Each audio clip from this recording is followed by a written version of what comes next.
What's up guys, DJ here at Top Tech Cards and Games, and today I'm going to do a Darklord deck profile for you guys.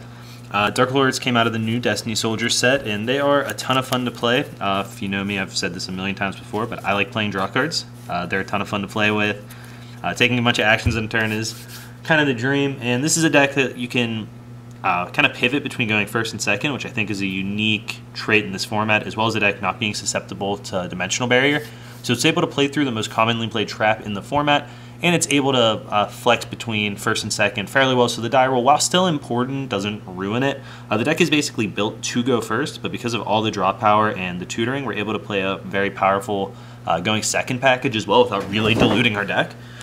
So let's just get into the Darklord monsters. We have 3 copies of Darklord Ixchel. Darklord Ixchel is a Destiny draw for this the deck. It's able to pitch itself and another Darklord card from your hand to the graveyard to draw 2 cards. It also has the ability, when it's in play, that you can pay 1,000 life points to copy the effect of a Darklord spell or trap in your graveyard and then shuffle it into your deck. That's a really powerful effect, and we're going to kind of talk about the spells and traps as we get to them. But Ixchel is a very powerful combo piece, letting us draw more cards. We have 3 copies of Darklord Nastin. Nastin is the deck's big beater, basically. Nastin lets you pitch 2 Darklord cards from your hand to special summon it from your hand. Which doesn't sound great because you're card negative, very much so, but pitching the 2 cards to get a 2600 beater that then lets you use the effect of a Darklord spell or trap in your graveyard, it also has that effect like Ixchel, is extremely powerful, and it lets you set up some pretty big plays sometimes. Additionally, you just really want these spell or trap copy effects, so I think that's a good thing to have. Our other 3 of is an old Darklord, Darklord Superbia. Whenever Superbia is special summoned from your graveyard, you get to special summon another fairy type monster from your grave. So Superbia is the card that lets us really build boards. It's also a level 8. These other Darklord monsters, the new ones, have the stipulation that you can only special summon them or use their effects each once per turn. Superbia doesn't have that limitation, so we can use multiple Superbia effects per turn. We can special summon multiple Superbias per turn. Superbia can't special summon itself from your graveyard, so you can't chain them that way. Superbia can special summon some other Darklord monsters or fairy monsters, such as Darklord Zerato, which lets it create a 1-card rank 8 if you special summon it from your bin. Zerato additionally, just give you guys a better look at him, additionally has the ability to pitch a dark monster from your hand to the graveyard to destroy all of your opponent's monsters. This card is one of the cards that makes it very easy for us to pivot into a second deck. 2 Zeratos, I think, was the correct number either way, because it makes it much easier to make rank 8s when you're going first, and rank 8s are very good for protecting your turn 1 board. So I think 2 Zeratos was good either way, which is why it's not really impacting us at all to play them. We're going to use these as discard targets for a lot of our cards anyway. Our last 2 Darklords, we have 1 copy of Darklord Amsduck, or Amdusk, whatever it is, the horsey bro. Amsduck lets you pitch itself in another Darklord card to add a Darklord card from your graveyard back to your hand. It also has the copy of spell or trap ability and the it can only be special summoned once per turn ability. So it lets us fix our hand if we happen to get anything put into our graveyard, or if we need something back to pay for the cost of a discard card. Discard, like draw spell. It's also level 6, so that makes it 1 tribute, which can be very relevant with Darklord Enchantment. I do go back and forth between 1 and 2 copies of this card. I've needed 2 a couple times when I've been playing the deck, but as soon as I play the second one, I'm drawing a ton of them and don't need them. So I go back and forth on it. I flip a lot. That's one of the slots that's definitely not decided. And here's the other card that makes going second really powerful this deck, Darklord Morningstar. So we're able to just play 1 copy of this card because it's totally searchable. We have 3 copies of Darklord Banishment that searches any Darklord card from our deck, and we can copy the card when it's in our graveyard with any of the other new Darklords. Morningstar can't be special summoned, so you have to tribute for him. So it's 2 tributes to summon him. He's got 3,000 attack, and when he's normal summoned, you can special summon Darklords from your deck equal to the number of effect monsters your opponent controls. So this just equates to if your opponent has 2 monsters in play, just being game, right? So we just special summon like these 2 cards, for instance, and we have over 8,000 damage. We have a Regeki, and we're able to special or get effects off from our graveyard. If you have another Darklord, he can't be targeted by card effects. And once per turn, you can mill cards from the top of your deck equal to the number of Darklords you have. So if your opponent has like just 1 monster in play, for instance, we can just special, let's say we just want to bring out a beater or something. Yeah, so we'll just bring out a Nastin. We're still able to mill 2 cards. You gain 500 life points for every Darklord card you hit, which is marginally relevant because they all make us pay 1,000 to copy the effect. But that's still like a very imposing board with some difficult to deal with monsters and some tricks to it. So Morningstar really is the card that lets us pivot easily into going second with our main deck. Playing a copy, even though it's a brick, is a real mild downside, since you're able to remove it with a lore or pitch it for Nastin or Ixchel's effects, or even Amstuck. So it's not really going to brick in your hand all that often. The cards that make us really powerful going first, here's two of them, are Vanity's Fiend and Darklord Christia. We play both Christia and V-Fiend for different reasons, really. Christia is able to be special summoned back by Superbia, so there's a decent number of situations where we're able to trade in the Christia, play Darklord Contact to special summon back Superbia, and then bring back Christia with it. So we're able to use this as a piece of our draw engine while still advancing the game state. Additionally, we can generate 2 tributes fairly easily. Vanity's Fiend is much easier to get in play with a negation effect because you only need to tribute 1 monster. It's also an allure target, but once it's allured, it's just gone. I'm not sure which of these is a better, answer for this deck. Christia is also summonable by its effect when you're pushing for damage, or just if that's an easier way for you to set it up with protection. I think both are very powerful, and I haven't been able to come to a conclusion of which one's better. I've been very impressed by both cards, but so far I'm sticking to the one of each plan. Our last monsters in the deck are 3 Speedroid Terratops and 1 Takatomborg. These cards do almost everything you could ask for in this deck. They generate 2 tributes, so you can tribute summon a Christia, you can tribute summon a big Darklord if you need to. They clear back rows when you're going second with the use of cards like Break Sword and Grand Pulse? Yeah, Grand Pulse, that's his name. And if you need negation to protect your board, they make Totem Bird.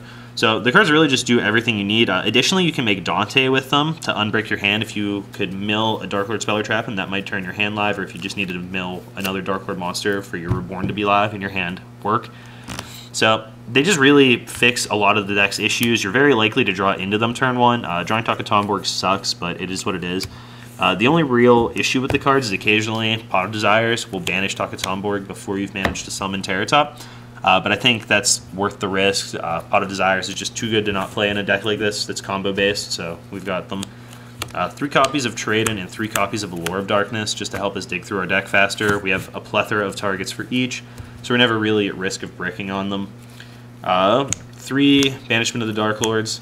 This card searches any Darklord card from our deck and adds it to our hand. That means a Speller Trap, a monster, whatever we need. So we can search out a target for our trade-ins, we can search out Ixchel to make any of our bricked up hands live by pitching a Speller Trap even if we needed to, or we can search out Darklord Trap cards so we can protect ourselves during our opponent's next turn, or we can search Darklord Contact, which I find is what I search the most realistically, if I haven't drawn one anyway, because it's kind of our necessary card to go off.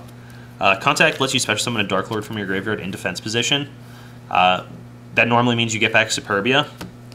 So we're trying to load our grave up with a couple guys, so we can bring back Superbia, then bring back any other Darklord. We'll just use this Nastin as an example. Then we can use Nastin to copy the Contact in our graveyard to shuffle it back into our deck, and then get another Darklord back like an Ixchel. So now we have a pretty stacked board that we're able to protect fairly well through the use of different things like making a Totem Bird or summoning back or using a trap card off these guys' effects. If we had Zerato in our grave, for instance, even, we could make this into a Hope Harbinger and then have this plus whatever traps are in our bin. For the last of our spells, we do have a couple more. Soul Charge, it's just a better copy of Darklord Contact. It's not too durable, but we have a lot of draw power, so we're going to try to get to it. I have 1 copy of Twin Twister. This is the other card in the deck that's there to kind of pivot for going second. I don't want to play multiple copies of it because it is a brick. Defensively, it doesn't do very much at all, though sometimes it does do what we need to do to help us prevent our opponent from pendulum summoning or even destroying like a ABC Union Hanger. That's what it is. So we just have 1 copy of it combined with all of our draw spells. You have not like an amazing chance of getting to it, but you can dig for it when you need to get to it. Our deck doesn't lose to Dimensional Barrier, so we don't have to worry about a lot of commonly played back rows. We're more worried about Solemn Strike realistically. And then Upstart Goblin. For our traps, we have Vanity's Emptiness. Same logic as Vanity's Fiend and Christia. We have a lot of draw power to get to this card. We can also easily make boards like Totem Bird plus Hope Harbinger to protect our Vanities. And most decks can't really beat you through Vanities. Then we have 1 each of Darklord Rebellion and Darklord Enchantment. First off, I'd like to say that I've wanted a second Rebellion a lot of games, actually. Whenever this gets removed by pot, I'm never happy about it. And you normally aren't able to, you don't have the luxury to search Rebellion before you play Desires and feel safe going off.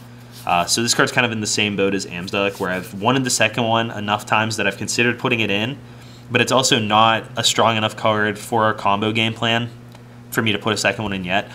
With the current list, if I was going to play a second Rebellion, I would actually cut Vanity's Emptiness for it, because Vanity's makes our deck susceptible to Twin Twister, which I'd rather my opponent just have dead Twin Twisters.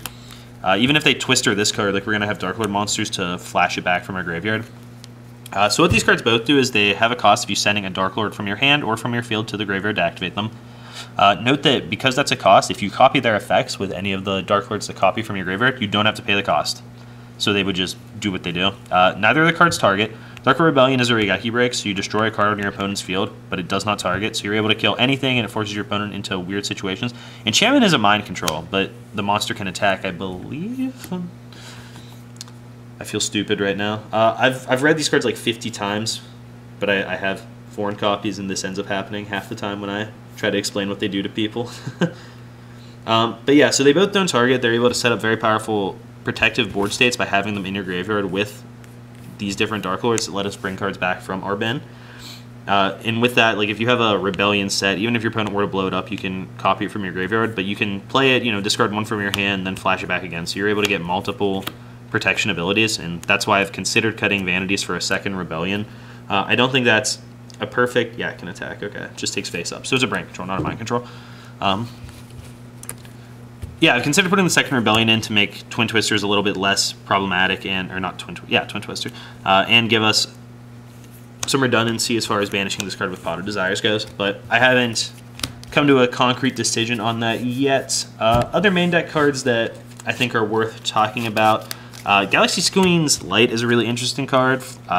This idea came from Victor on Duelist Grounds. He posted about it on there. I think it's a really interesting card. You can target a level 7 or higher monster you control, and all of your other monsters become that level as well. So it makes it so you can, in this deck with all the mismatched levels, summon, you know, multiple rank 7s or even a single one, or like turn your field of 4 different Darklords into 2 rank 8s, which might be able to kill your opponent that turn. I think the most interesting option that you gain easier access to is number 35, Ravenous Tarantula.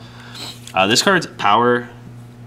Not power, I guess. Its attack and defense are equal to the difference between your life points and your opponent's, which higher or lower that works. So you can pay yourself down really low, and this card will still go up to like 4,000 attack. Additionally, it pumps all your other monsters equal to that difference too. So if you're able to summon this card, it's very likely you're able to just kill your opponent. And Galaxy's Queen Light gives us access to that, excuse me, as well as various other board states that you don't have access to otherwise in the deck. Another card that I've tested as a one of was Sacred Sword of 7 stars. Sword is actually pretty good in the deck. Nastin doesn't really do that much on the board, especially if you're playing multiple Amstuck, so you can guarantee you end with multiple flashback effects in play, so you can get the best value out of your trap. So I found a lot of situations you were able to special summon Nastin, copy a banishment or a contact, and then sword it away so that you're able to keep digging through your deck. Additionally, some hands you're forced to summon Nastin early to copy a banishment.